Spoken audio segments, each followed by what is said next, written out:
Stop what you're doing. I want you to take a look at this chart and this chart. Wages have flatlined after 1970, while productivity has gone up by about 250%.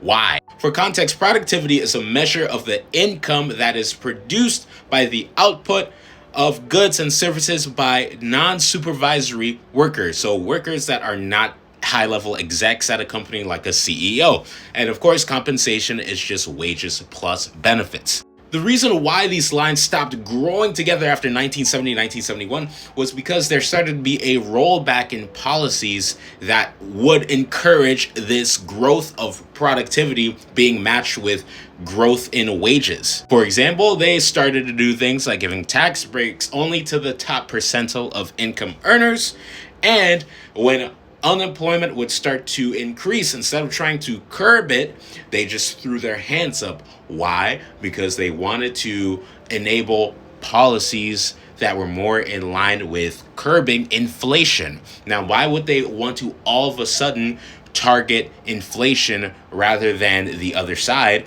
That's because in August of 1971, the United States separated itself from the gold standard under Richard Nixon. Now, I will say it was a tough decision because there was a potential inevitable currency/inflation crisis that was brewing.